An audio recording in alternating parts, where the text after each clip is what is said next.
What's happening YouTube? Hashtag Tom here and welcome back to another video on the channel. Now, as you would have seen by Friday's upload, we did finally hit a 30-0. Although it was 6 weeks too late, it's better late than never. We finally did it. And I thought, you know what? There's no better time to release a camera and controller settings because I've now proved it in Weekend League. I've gone undefeated in them. And it's the perfect time to show you what I use. So in this video, I'm going to show you all of my camera settings and my controller settings and why I choose them. Hopefully that can help you guys understand my thought process in some of the settings because some of these are personal preference, but I'm going to explain exactly why I prefer them. And I'm hoping to bring out more content like this, some custom tactics and hopefully some tutorials coming soon. So if you are new here, feel free to drop a sub and leave a like if you do enjoy the video. Also, I recorded this video a while ago. You'll notice by my hair that my hair is definitely shorter and in better shape then.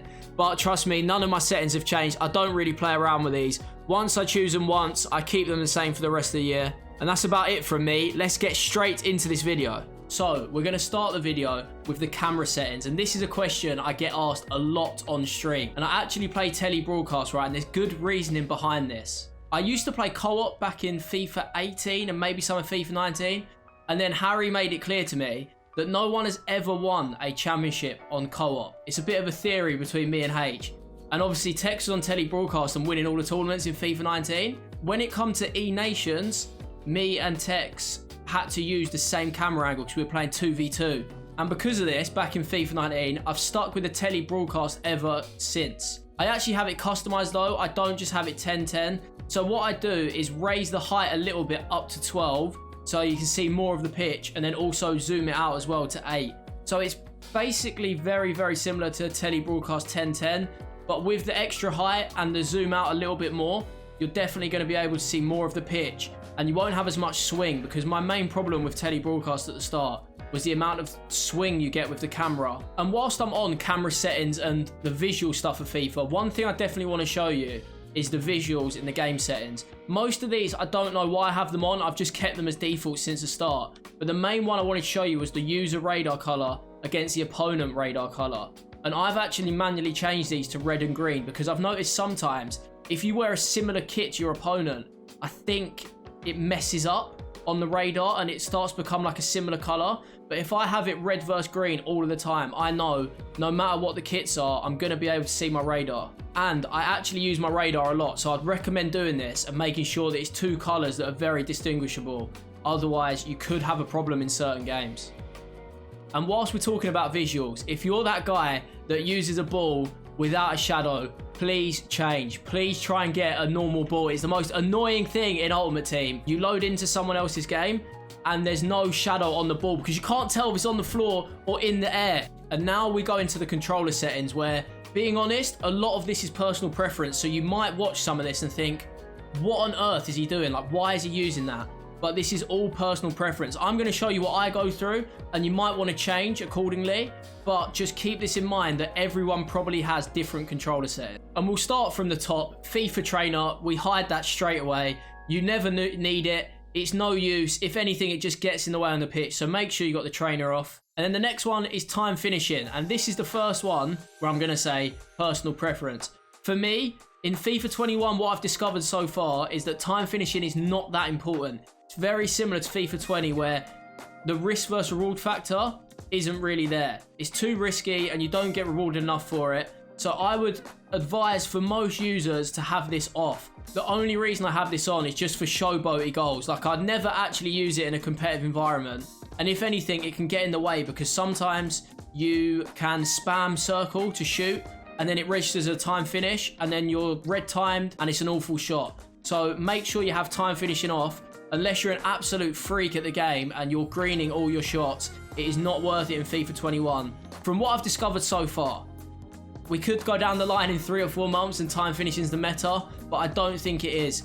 It was really, really the best thing that had ever happened in FIFA 19. Like, you had to have time finishing, but for FIFA 20 and for FIFA 21, you can definitely have this off.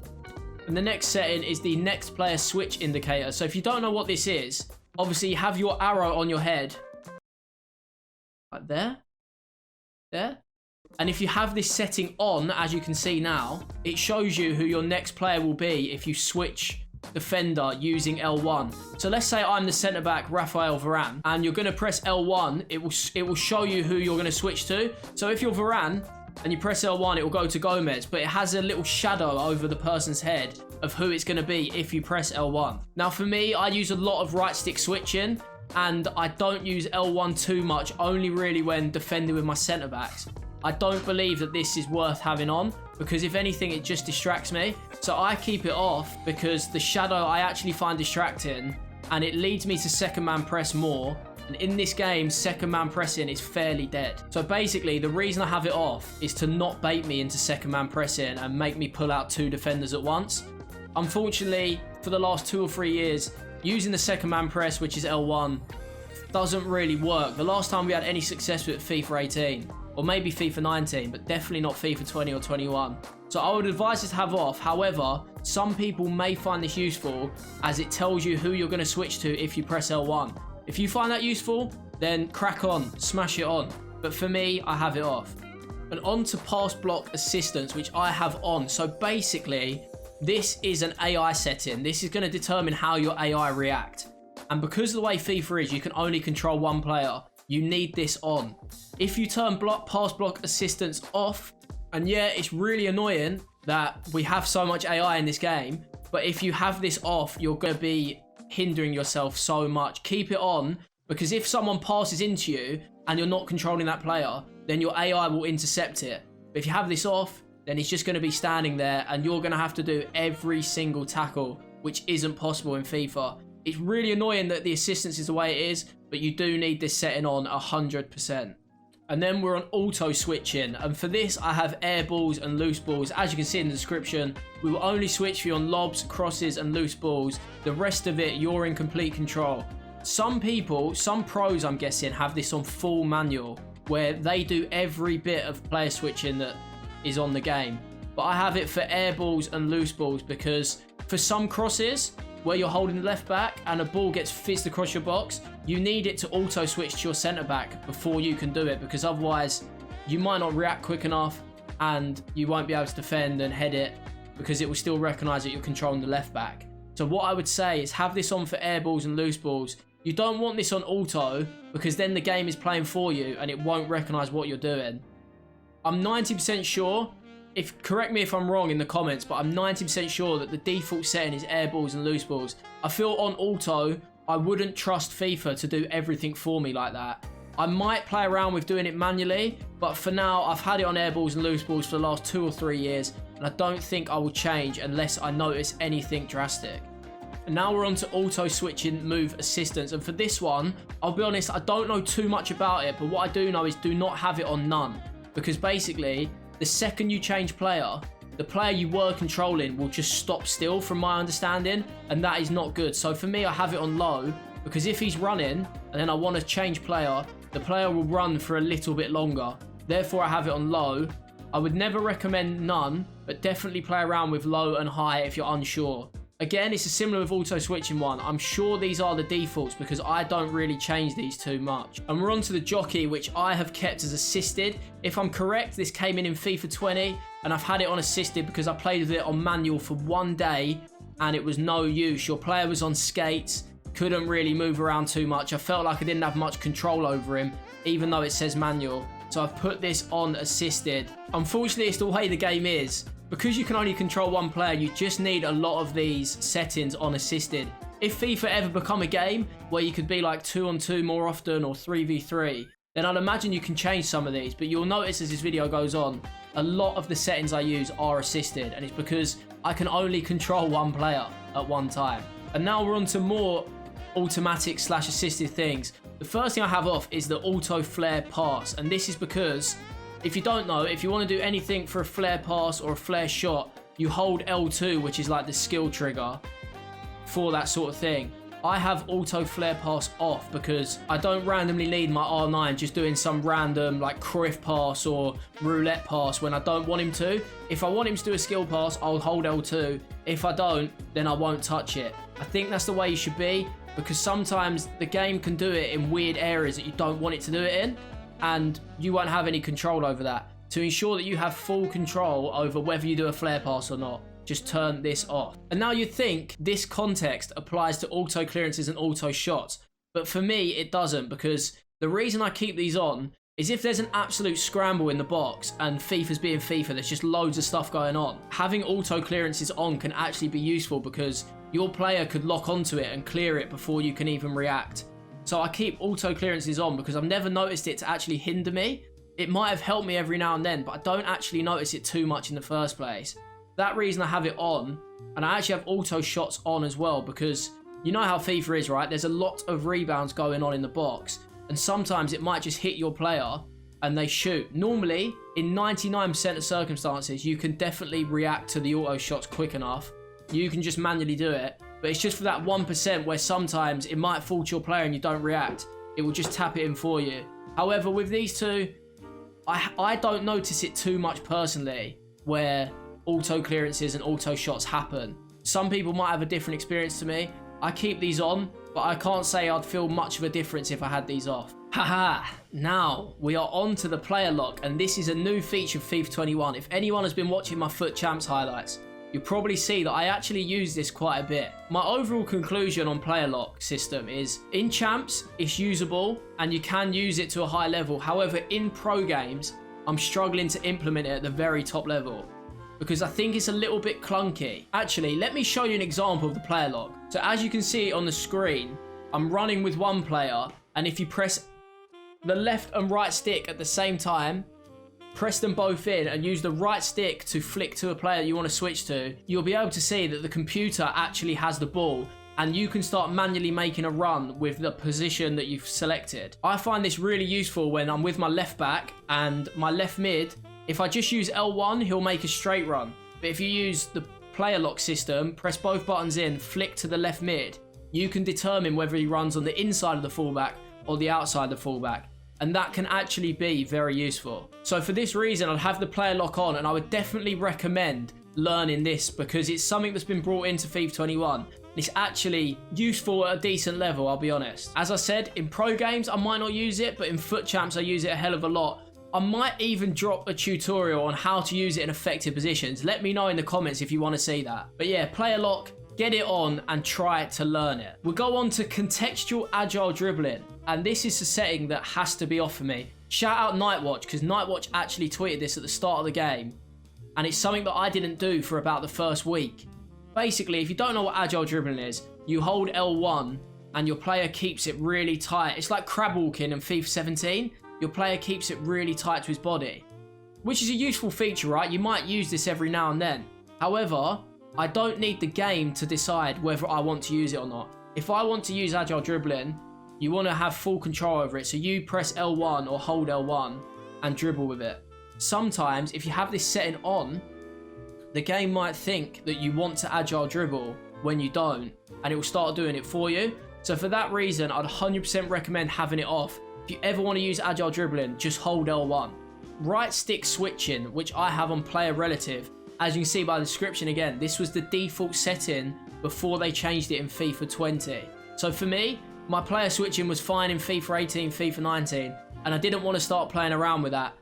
I don't notice too much difference because I've barely ever used ball relative. It says that the ball will act as a center point of reference for any right stick switching, but I think any right stick switching should always be player based as opposed to where the ball is, because you're changing the players. You're not changing according to the ball. You're changing because of what you see with the players. So I would always say have this on player relative, and if you've never come across it before, the player relative is the default setting. So keep it on. Now we're on to the actual inputs of the game here. You've got the ground pass, the through ball, the shot assistance, the cross assistance, lob pass assistance, and save assistance. So a lot of these are assisted. How many times can you say that at once? Ground pass, shot, lob pass, save. I tell you what, back when I used to play wagers, someone made me play on semi-assisted shooting, and it was the worst decision I've ever made in my life. Every shot was flying wide, flying over. You had no control over what it was. And these are all the defaults. So I would keep these all on assisted. And then for cross assistance, some people have this on fully assisted. I keep this on semi just so you can have a bit more control over whether it goes to the front post or the back post or if you go in the middle. I think this should be semi, so you have a little bit of control. However, on manual, I'll be honest, it's too hard to learn, I think. I don't think it's worth the time invested. We go back to the risk versus reward. Manual is not worth doing, and I don't think you'll see anyone use manual on any of these 6 settings. Cross is on semi because I want some control over where the cross goes instead of the game predicting it.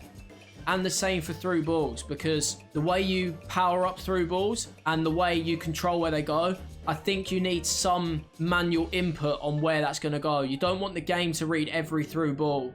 Otherwise, they might not put too much power on it, or it might be too powerful. So keep 2 of them on semi and the rest all on assisted. Again, like most other settings, I'm sure these are all the game defaults. I haven't done too much changes in here. So maybe the save assistance was semi, but I think these are the game defaults, and I wouldn't bother changing them because the risk versus reward just isn't worth it. Analog sprint is actually one that causes a lot of debate. I remember me and Tex arguing about this once. He has it on, and what it is, if you have it on, the player sprints more if you hold your R2 down, but if you have it off, your player will always run at the fastest pace. The reason I have this off is if I ever want to sprint, I want to sprint at 100%. I don't want to sprint at 80%. Whereas Tex argued that sometimes you might want to slow down, but not slow down too much. So my overall conclusion of it is I have it off, Tex has it on. Last time I checked with him, you can make a decision from there. I know most of you are now going to put it on, but what I think is if I want someone to sprint, I want it to be 100%. If I don't want him to sprint, I won't press R2. You see my logic here? I think my logic is better than Tex's, but this is exactly why we had the argument about it. Now, defending is pretty easy. I think you have to have tactical defending on Ultimate Team. You're definitely doing the competitive modes. Legacy's some weird thing where you like hold X and your players just run at people, and it's very assisted, but tactical defending is the normal way of defending in FIFA. So make sure you've got it on. I might be right in saying that you have to use this in Ultimate Team anyway. And we go on to the last one, which is the pass receiver lock. Now, I have this late, again, because it's the default setting. Again, this came in FIFA 20, and there was some argument on where you should have it. Some people looked at early, but I'm sure the general pro community went for late in the end. Basically, late gives you a bit more control on who you select when the pass is played. Whereas early, it locks on really early, and I don't think it's a good thing. Late is the default from before FIFA 20, so I'm sure, again, I don't know how many times I said it in this video, but that is the default setting, and most of you will probably have it on late anyway. I'll show you my attack and defending, but it's pretty boring. I play on Classic. I'm a Classic FIFA kid. Wasn't that interested in PES. I'd play it every now and then. I just use the default settings, nothing fancy. However, what I would say is one thing that I've considered remapping, but I don't actually have the brain cells to do it or learn it, is the tackle and shot button. Because sometimes when I tackle, the game registers as a shot, which is really annoying. Now, if you've got the time to learn it, it could be worth using and tackling with a different button. But for me, my brain can't compute that. So I've played FIFA for maybe 15 years, 16 years. Wait, how old am I? 22, 98, 04. Yeah, I'd say I've been playing 16 years and I've played it with the classic settings. Trying to teach my thumbs new things, I don't think is going to work. So I'm just going to keep it as shot for circle and tackle for circle. However, it might be worth remapping if you are having the same issue as me. And I might still change it. You never know. I might just go for it one day, change my tackle to X, and then win the World Cup. And just for a little bonus, just for my visual lovers of the game, my net tension is tight and my net meshing is square. I've actually changed this recently because when a goal goes in, it looks better. But trust me, it has no effect on FIFA. I didn't actually know you could do this. I remember I used to do this on previous FIFAs, but I've discovered that you can do this on FIFA, and I'm now gassed. Tight and square, the way forward, makes it look better when a goal goes in. There's your little bonus. And there we have it. They are the camera and the controller settings that I use. Let me know in the comments you find them useful. I hope you've all enjoyed the video. And until the next one, don't forget to hashtag it.